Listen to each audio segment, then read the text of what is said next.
Professor Emeritus from the California State System. He is one of the founders and co-facilitators for EPAC, which is the Electronic Portfolio Action Committee. He is the co-author of Documenting eLearning with ePortfolios, a guide for college instructors. And he's an all-around swell fella. So if you wouldn't mind, if everyone could please rise. Please rise.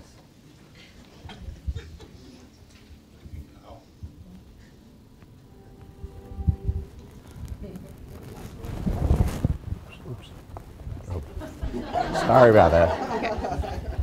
Hold on, guys, the music. There we go. Thank you.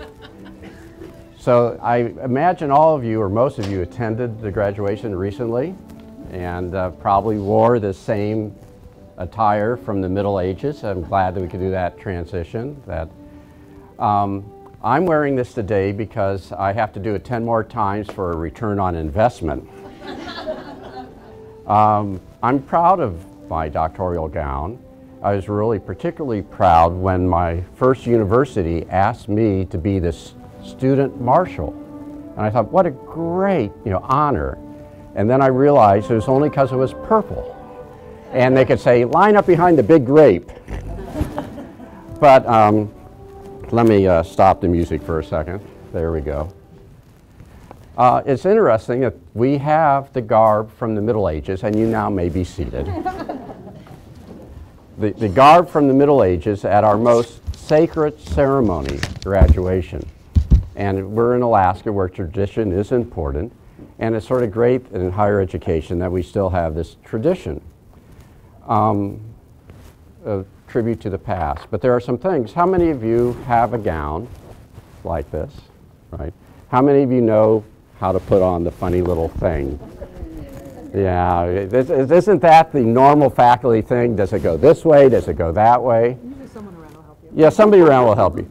What is the purpose of this? Yeah, originally. Yeah, I mean, why do we have, oops, excuse me, lose my hat. Why on our gowns do we have this little funny thing? You could do that, I guess. No, really, what? You've been wearing this for years, spending 30 minutes at every graduation figuring out how to put the damn thing on. What does it do? Status.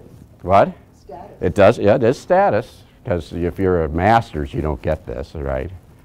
And you got the funny colors and chevrons, to represent which tribe or troop you're with. In the Middle Ages, professors were roaming scholars. And they would roam from city to city, and those who wanted to learn from them would gather. And at the end of the lecture, the professor would turn his back on his students, and this funny little pocket down here is where you would get paid. So you wouldn't have to, as a professor, be troubled with money or cash or the small pig or whatever they put in there for you. But that's how the roaming scholars receive their income.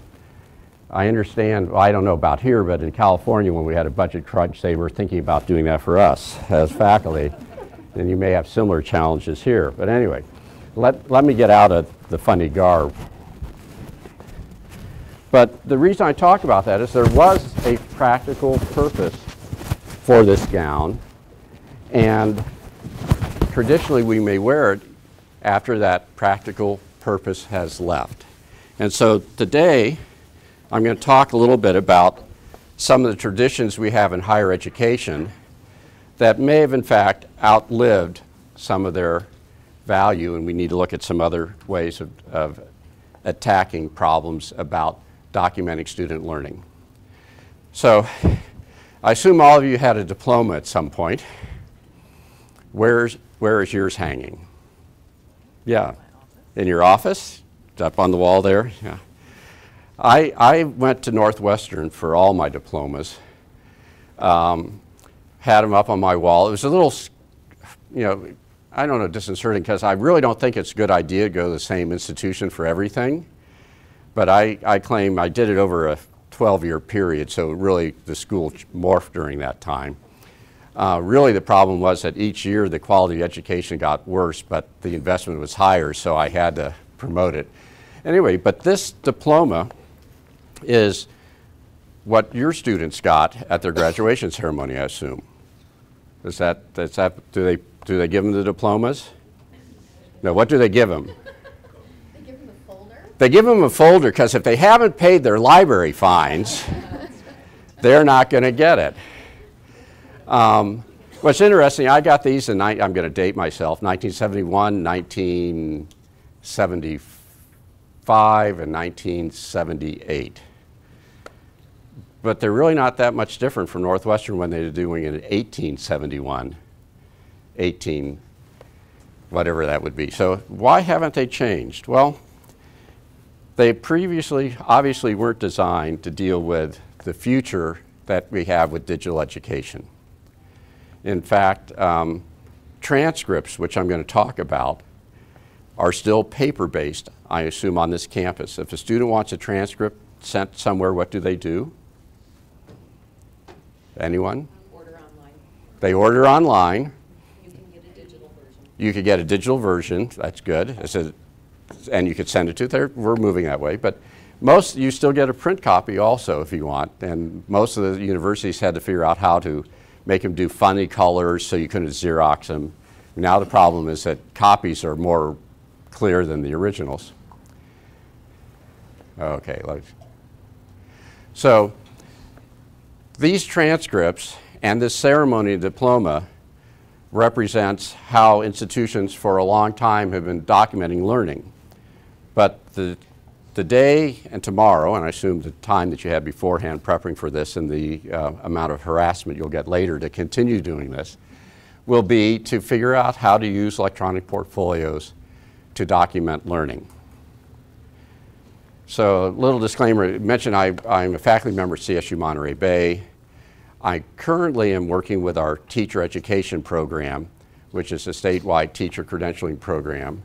And obviously I'm here in Alaska. And a shout out to Digication. And so if there's anything that you really like about this presentation, the credit should go to these people.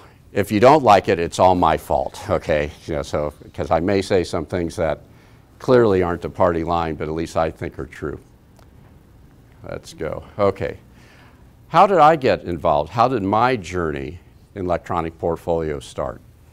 My journey started when I went to EDUCAUSE. I had the opportunity to do an internship at EDUCAUSE. EDUCAUSE is a group of professionals who are involved in the IT. You probably have seen them helping hook up your Wi-Fi or dealing with a computer crash. And I was part of a group which was called NLII, which dealt with the new infrastructures, these new networks. They now call it the EDUCAUSE Learning Initiative. And we were charged with trying to figure out how these new technologies, since this is in 2000, or actually 1999, 98, how these new technologies were going to impact learning. And I had the opportunity to write a thought piece on building an e-Identity for students. What would their online identity be? And I'd like to think I had a great forecasting power because this was pre-Snapchat, pre-Facebook. This was, pre all the horrible things that could happen. So what I said is electronic portfolios really give us an opportunity to have a very rich understanding of our educational journey. And I thought, why can't we deal with transcripts like we do with our credit bureaus, credit rating? Your credit card rating companies sort of keep track of your financial capital and your financial status. Why couldn't we have some sort of credit service like that for individual students where they could keep track of their learning capital? What was interesting is I got complaint letters. This was supposed to be not a threatening idea. From provost, from registrars.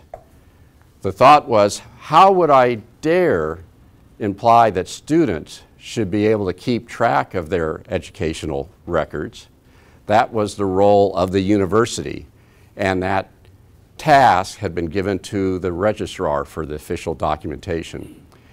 It was interesting because this fellowship was supposed to be something where you do good, and they said, "You're the first fellow who ever got hate mail." So I think that's probably an honor. Luckily, a number of years later, I wasn't the only one talking about how the documentation processes we have now for student learning, that be a diploma or a transcript, really weren't meeting the needs of our students. So college grads deserve something better than a transcript. An employer looking at transcript couldn't tell whether this student really had the job-ready competencies they needed. They really didn't give enough information to people to understand what learning that student or what knowledge they had. And it came out even more in the popular press. Diplomas are meaningless, and how to fix them.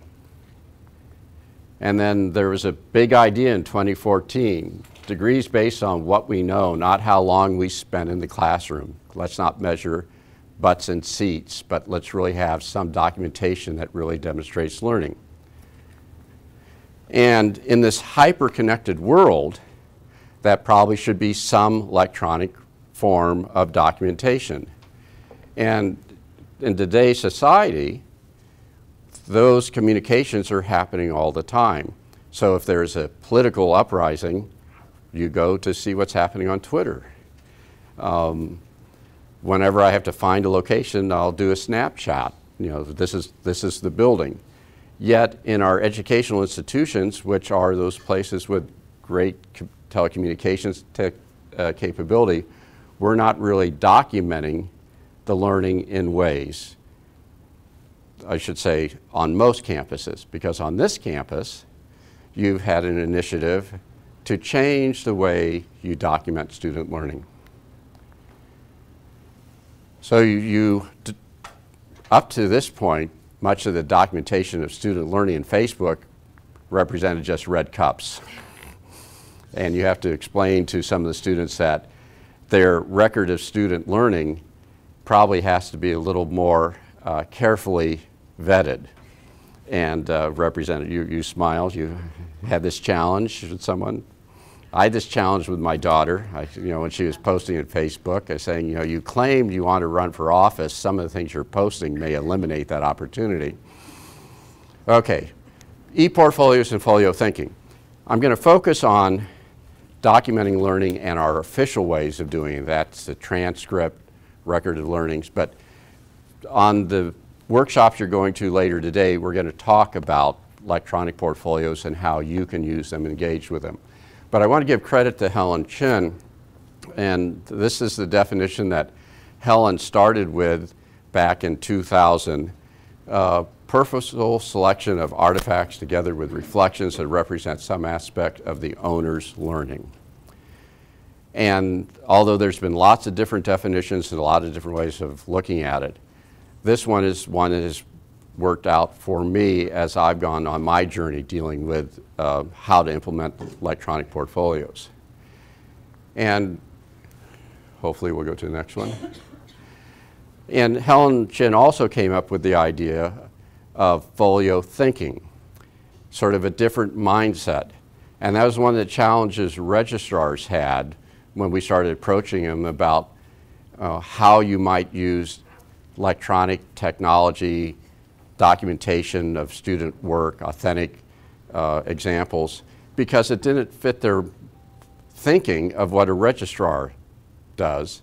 So folio thinking is, an opportunity to create learning portfolios, an opportunity to reflect, emphasize the integration, the self-understanding, and those things don't really appear anywhere on a transcript. And you clearly don't see them hanging on a wall in a diploma. So there's lots of different portfolios. So I hope today, as you start working on developing your own plans or strategies, that some of these different uses of portfolios, so there's not one size fits all, but particularly with education, it's a tool where each faculty member can figure out how to use that tool to empower their students to use the tool in many different ways. A shout out for the book. This is my co-authors Helen and Tracy are the real brains behind this book. They had me as an author so there could be a real contrast between smartness and beauty. But in this, we've tried to approach how you guide instructors to use electronic portfolios and encourage your students to document their own learning. So there are a number of organizations across the country that have been doing this. One of the lead organizations, the LaGuardia Community Colleges, and I use them as an example because their portfolio process has demonstrated increased retention of students, higher GPAs, greater student satisfaction, and employer satisfaction. That's sort of a good deal. And I probably shouldn't do this because they did not use Digication originally, but they are now.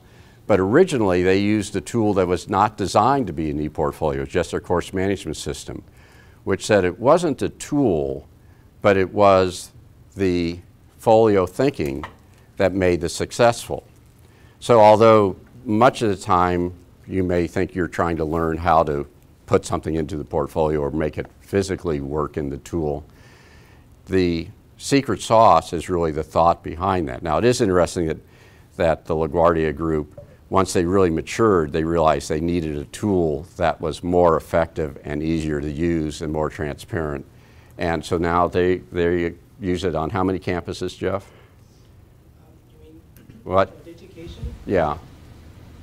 No, I mean at LaGuardia, they do it At that whole LaGuardia, it's 23 or something like that? about 70% of the entire CUNY system. 70%, okay. So yeah, there's a list of a lot of the campuses that are connected with that. So now I'm going to switch back to the area that we're talking about, the official records, the transcript and the diploma.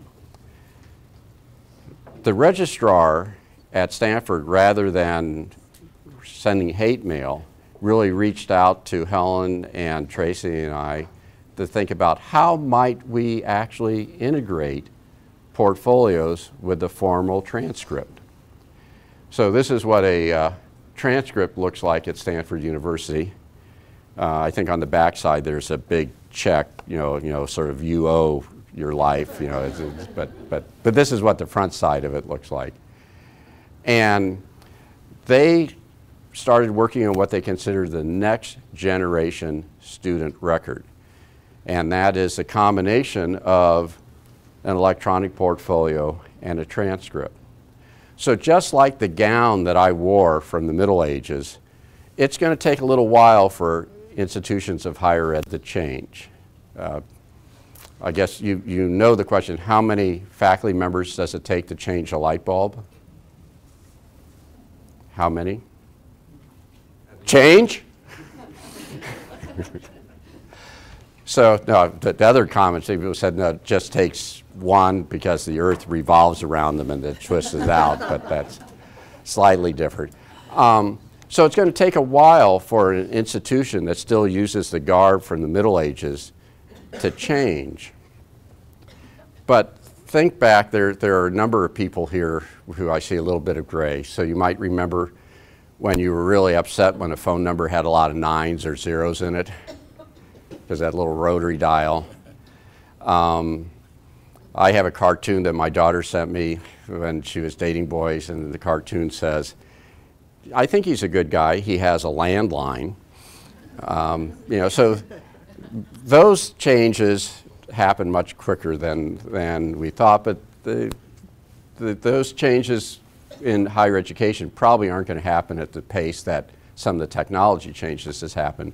But change is happening because we cannot be in our isolated ivory towers, because our students are going out into a much more complex world that is being affected by increased telecommunications, international communication, I love the fact that my son, who worked for a DoD company, had to get something that was only made in America because it was, you know, government contract, had to be made in America. It was a power strip. They could not find a power strip that was totally made in the U.S. So what they did is they found a company in Taiwan that would send them the parts. They sent them to Rochester, New York. They put them together in New York so they could say manufactured in America. And the $12 power strip only cost $110, but it was made in America anyway. But this international small world is making us have to think about our practices, not only how they affect how a student might transfer from undergraduate to a graduate program, or how a student might get a job in a U.S. company, but how they might get employment or relate into an international setting. So there's the group of registrars. So now the registrars are beginning to think we may not be relevant if we don't serve the university. So how many of you are faculty? Okay. Do you work for the registrar, or does the registrar work for you? It really depends who you ask. Have you ever had to change a grade after the deadline? How many children did you have to offer up? You know, a lot of paperwork. So I think one of the things that the portfolio movement lets us do as faculty is capture our role and responsibility of how student work should be documented and shared. And so this group of registrars are saying we need to come up with a student record that students like. I pass it on. We need to come up with some sort of record system that faculty like. And for me, the e-portfolio movement gives faculty a chance to take that power back that we have given to the record keepers. Let's go to the next one here. So Stanford, again, back to what they're doing, Tom, his next generation of combining the electronic portfolio with the transcript and the diploma, is this new graduate school of business certificate, where because of the international aspects, they had to deal with, typically in international settings, they want the diploma. They really don't care about the transcript. Yet for us, when you want to move to a graduate school, they don't care about the diploma that's hanging on your wall. They want your transcript. And as you mentioned, you could get an electronic transcript here. When you get an electronic transcript, is it an official transcript? And is it digitally signed? See, you guys are ahead in Alaska. Because up until this year, you could not have a digitally signed official transcript, but Stanford has this certification of learning that they're doing with the transcript part of it. Let me just pull out my note here. I know I have it somewhere here.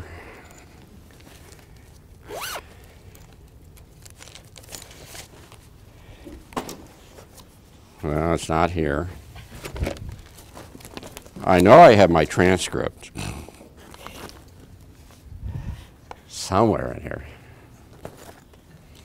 And the digital ones expire in 30 days. So Oh, they do? mail it to you. Yeah. mail it to So this is what my actually copy of it looks like.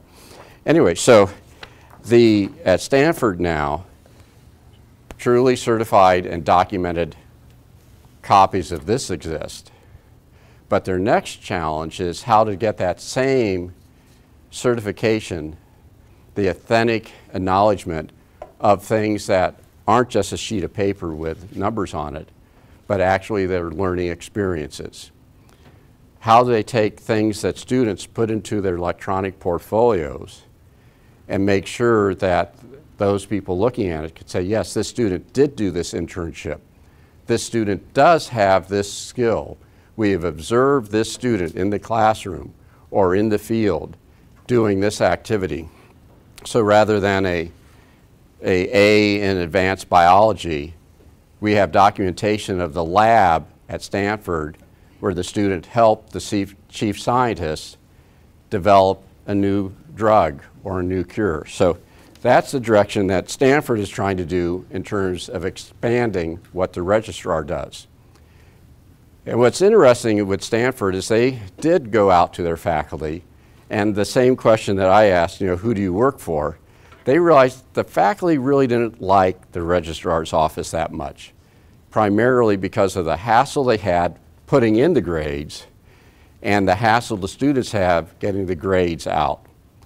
And they felt that if they are going to be relevant, if they're going to be more than a gown with a funny hood that you used to put money in, the registrar and the documenting of learning has to be relevant, which sort of put the burden back on the faculty. So if what the student gets from in your class is a mark of how many hours they sat in that class, have you given the student the documentation or the opportunity to create documentation that's of value to them? It puts the burden back on the faculty for us to determine how do we help students document their learning, and how do we put it in a way that it can be shared publicly so those people who are not in the education community, who don't know all the initials of what program they're in or what degree thing or the sequence of courses.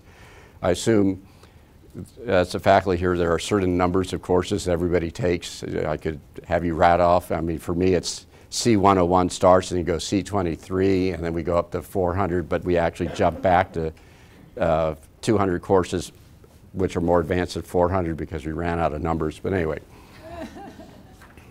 Okay, so Helen Chin and a colleague, I'm trying to think who else it is, Ashley and Lee, so they just published this literally last week, Changing Records of Learning Through Incorporation, Pedagogy, and Technology.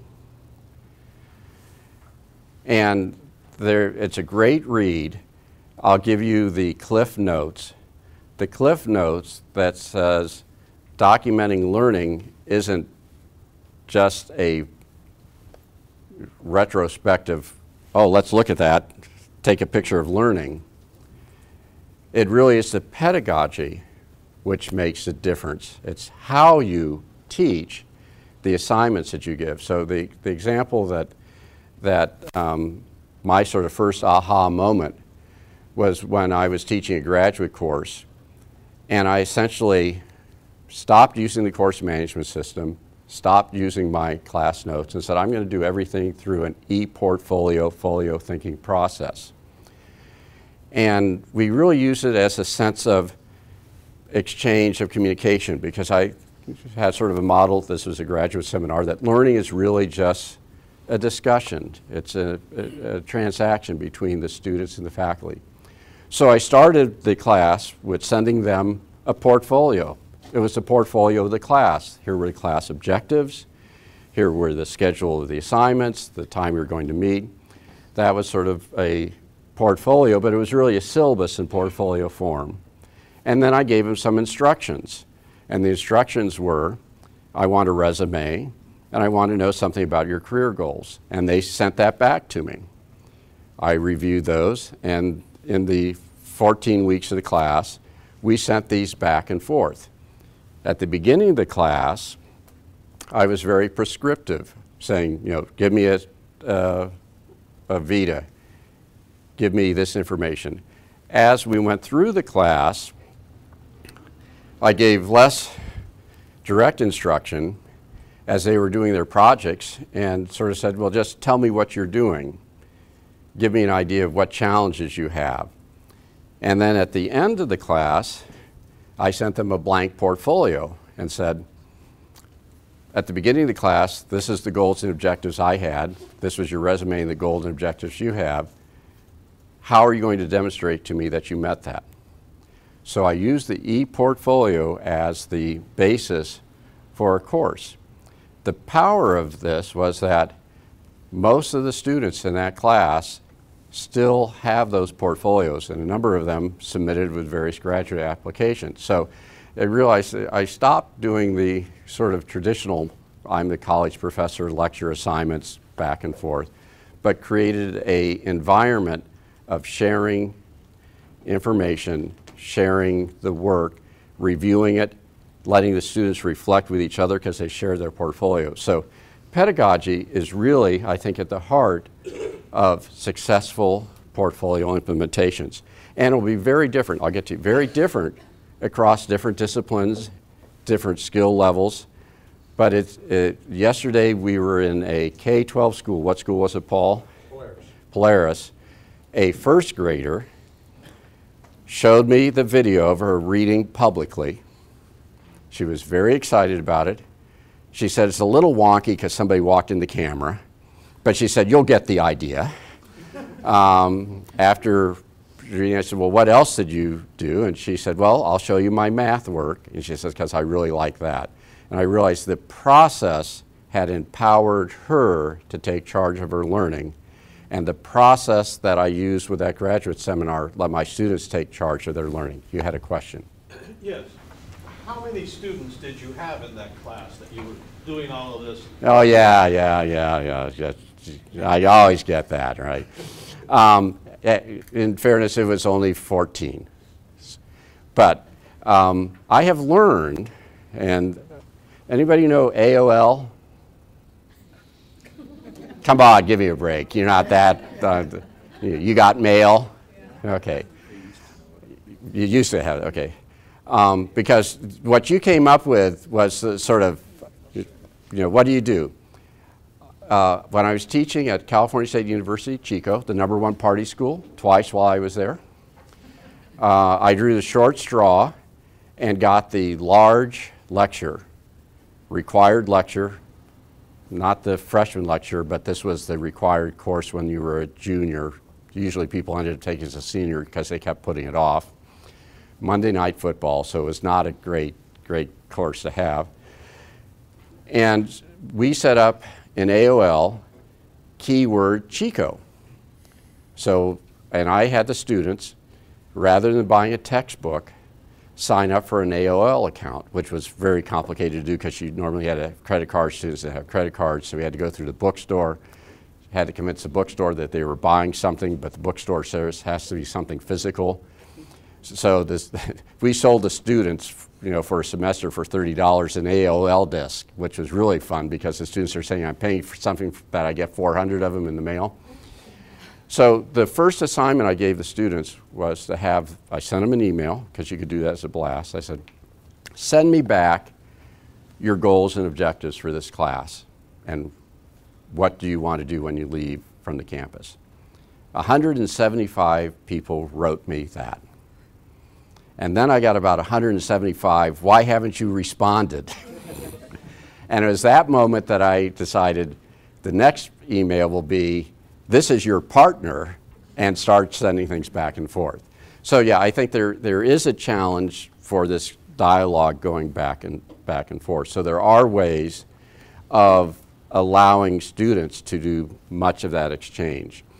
And in fact, one of the interesting things about that is that when you change the focus from you and I are engaging, I'm the professor, you're the student, we're going to have all the communication, it's amazing how many students will really send not their best work to you because you're only the professor.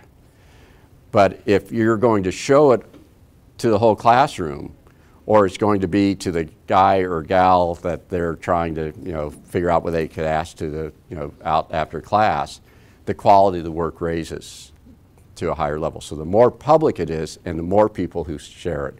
One of the challenges though is how to get people to share work in progress. Okay, I'm going to skip ahead. This is what the new Stanford thing is looking like. But let me do a sort of a shift. I'm going to change the focus here, but it relates to what you asked about.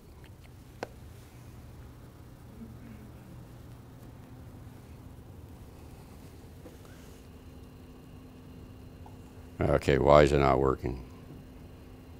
Murphy's Law. Could that be? I think that's it. Then let me. I do teach technology. Okay, you just got it. I got it? 1 second. Tell me when we got power. Good.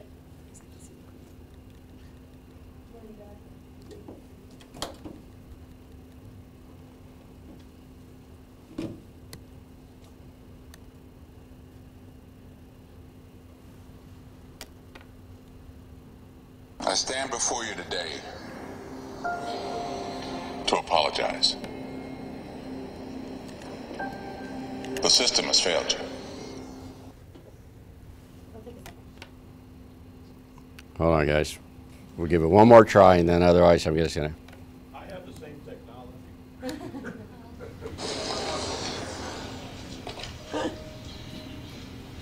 I stand before you today to apologize. The system has failed you. I have failed you. I have failed to help you share your talent with the world when the world needs talent more than ever, yet it's being wasted every day by an educational system steeped in tradition and old ideas. It was time for a new tradition. It was time to realize talent isn't just in schools like this one. It's everywhere. It's time to use technology to rewrite the rules of education. To learn how you learn so we can teach you better. It's time a university adapted to you rather than you adapting to it. It's time for a different kind of university. It's your time. So that was an advertisement for Kaplan University, and it obviously wasn't Kaplan's time because they're not around, but not completely not around, but the Washington Post no longer owns them. But I'm not sure I'm ready to say that we failed, but we have missed a lot of opportunities. But one of the challenges is that we're afraid to fail. Academics, and you were saying that's the same sort of technology, there's nothing worse than being, look like you're not under control, you're not the professor, the technology didn't work, whatever. So we are not comfortable at failing, and we're not comfortable experimenting very often with what our profession is, being an educator. In fact, I'm really excited that this many people are here for what would be considered faculty professional development. Because in the lower 49 where I work, most faculty feel they're pretty well developed and don't really need professional development. I also mentioned how that first class I sort of sent an email to everybody and didn't quite turn out how it worked. I gave you the story about the great graduate seminars I did with ePortfolios. There are some major failures that I had in the process of my journey around electronic portfolios. The first failure was writing what I thought was a harmless piece about student identity and getting hate mail. So I'm hoping that during the next 2 days in the term that you could give yourself permission to experiment, to try different things, and some of them may fail. There will be presentations here about what best practices are around electronic portfolios, and there'll be examples of how to map your curriculum and how to use the tool. But I want you to have permission to experiment and maybe fail. How many people have ever used a tool called Photoshop? Okay, it's a great tool. I think they're at version 9, or I don't know what it is, custom. 37, yes, sir. When Photoshop first came out, it was developed by computer engineers who were dealing with manipulation of what were actually pretty low resolution images.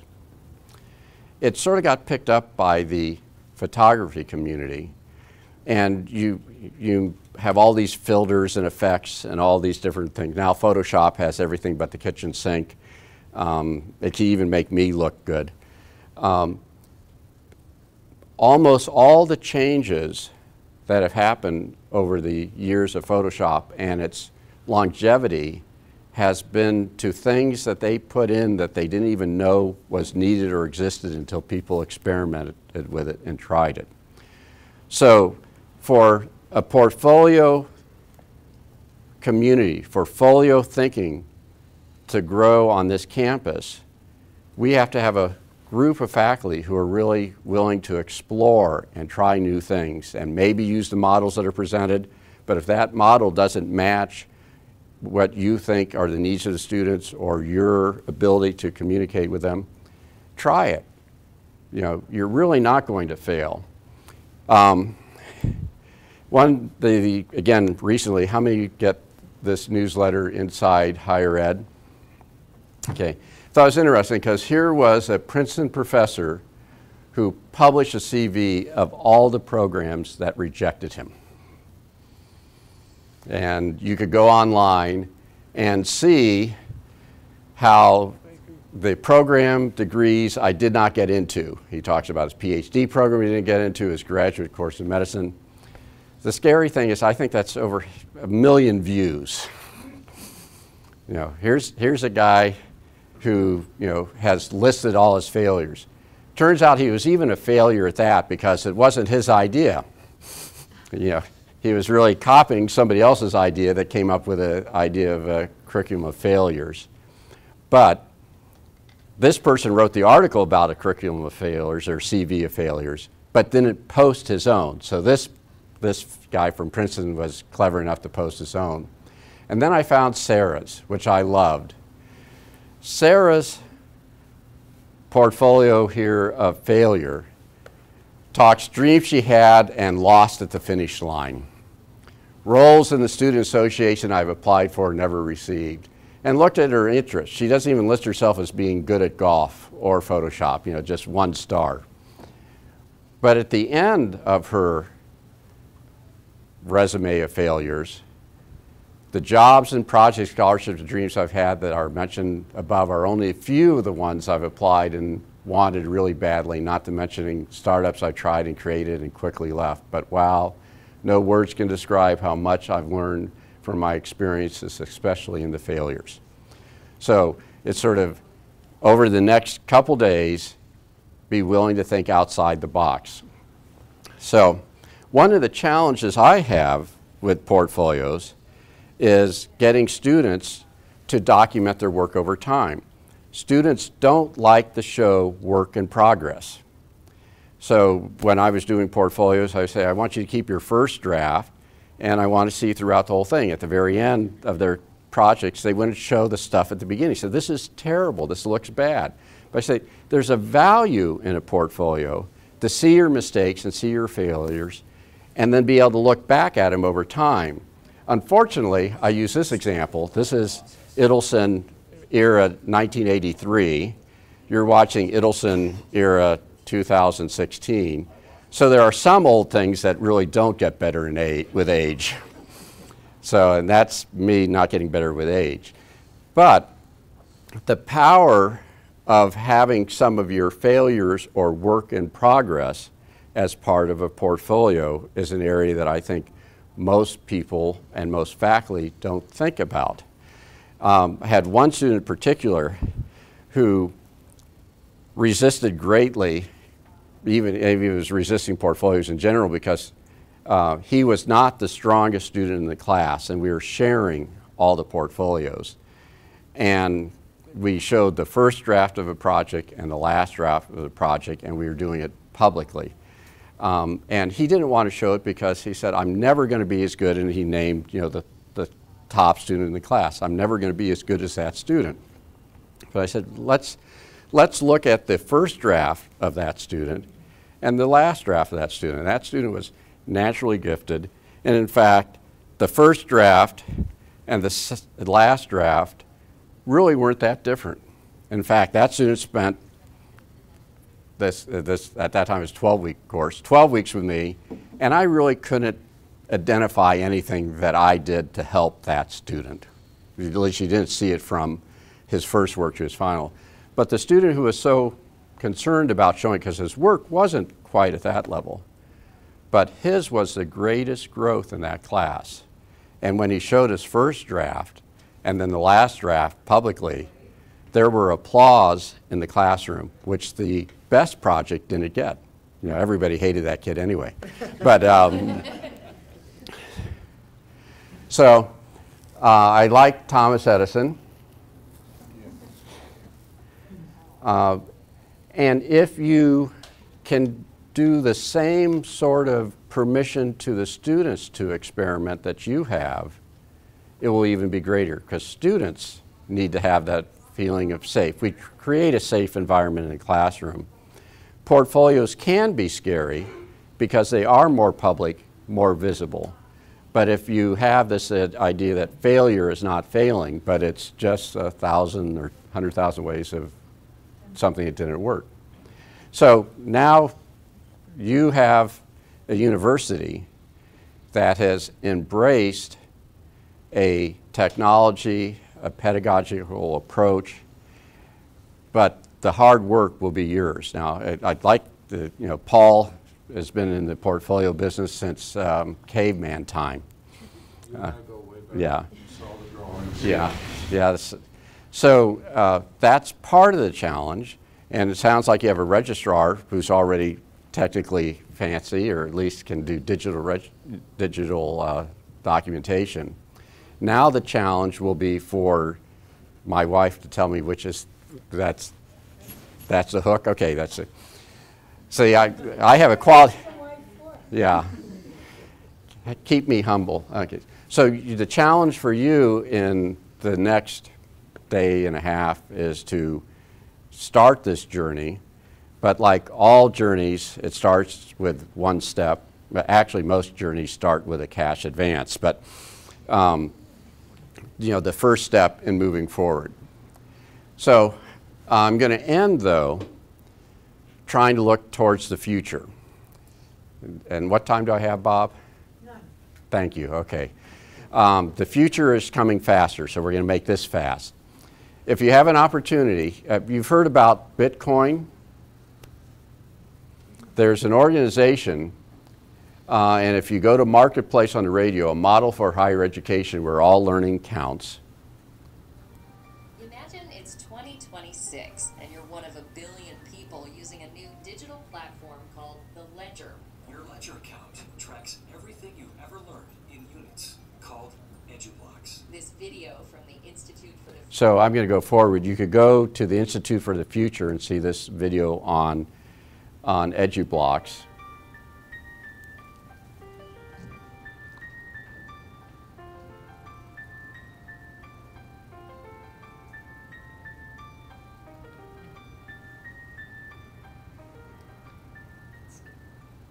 Your Ledger account tracks everything you've ever learned in units, called EduBlocks. Each EduBlock represents 1 hour of learning in a particular subject. Anyone can grant EduBlocks to anyone else. You can earn EduBlocks from a formal institution like a school or your workplace. But you can also earn them from individuals or informal groups like a community center or an app. The Ledger makes it possible for you to get credit for learning that happens anywhere, even when you're just doing the things you love. Your profile displays all the EduBlocks you've earned. Employers can use this information to offer you a job or a gig that matches your skills. We'll keep track of all the income your skills generate and use that data to provide feedback on your courses. When choosing a subject to study in the future, you may wish to choose the subject whose students are learning the most. Okay, I won't go through the whole show, but this whole idea is that there may be a whole new economy around teaching and learning and records. Now, there's some things about this which are very old school. They talk about EduBlocks being an hour of instruction. Can we finally get rid of the Carnegie unit of seat time? But so I don't think EduBlocks are going to happen where you exchange a block for an hour of learning. But the interesting thing about this concept is that they're trying to tie learning documentation to a network of exchange, very much like the backbone of the Visa or the MasterCard network. So isn't it amazing that you stick a little piece of plastic into a box and that store accepts that you are that person and will give you things of very high value and let you walk out, and that transaction can be between you, the store, and the bank, and everything gets exchanged. But it's also documented in a credit record so that we know that you bought that and then you paid on time or all those different things. Imagine if there was, in fact, back to what I talked about, your digital identity, like we have our financial identity with 3 credit bureaus? What if there were an academic learning credit bureau that was an international network that had a common exchange data or currency? So it's not hard to imagine this, maybe not 2026, but maybe 2027, that the common currency that we have now, which is a transcript, and we hope that the common currency that will happen on this campus will be an exciting digital portfolio, that there may be a time that that transcript and that portfolio becomes a more universal currency of exchange. And the thing that is interesting about this EduBlock, not that it's an hour of learning, but I know Uber had a little bit of trouble up in Alaska. But in Uber, it's a sharing economy. And if we go back to that Middle Ages, when that professor was walking from town to town and getting the students together, and at the end of the lecture, turned his back on his students so they could pay him for the sharing that he did. It's not that hard to imagine a much broader sharing of learning, teaching, and student achievement in some sort of digital format.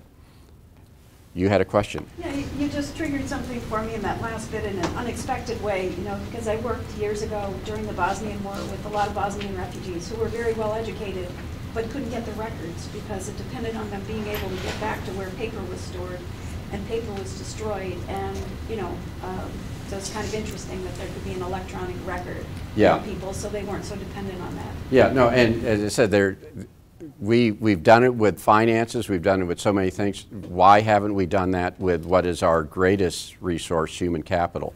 We had the same situation in Monterey where I teach. A lot of my students were faculty at the Defense Language Institute. They were at the Defense Language Institute teaching foreign language to our military, and they were picked basically on their language skills for various countries that we were at war at, which was most of them at the time during the Bush administration. Sorry about that. So those students, we had to admit them into the program. They had to have a transcript. So it was really hard to get a transcript from a country that we were at war at, and so how we documented it. And it really did go down to a lot of them is they took pictures of stuff, they had those things and interviews, but yeah, some sort of digital record of your learning that is transferable. New Orleans, when we had the Great Flood, the students who had uploaded their photos and images to the web had their photos and images. Those people had boxes of pictures, lost them.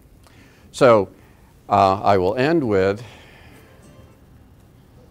you know, hopefully the diplomas that come out of this university will be some sort of combination of a paper-based diploma, but with an e-portfolio inside, sort of like with Intel inside, you want to have that portfolio inside. And we'll have all sorts of happy students, and if you need to reach me, this is where you can get me. Thank you very much for your attention. I don't know what's next.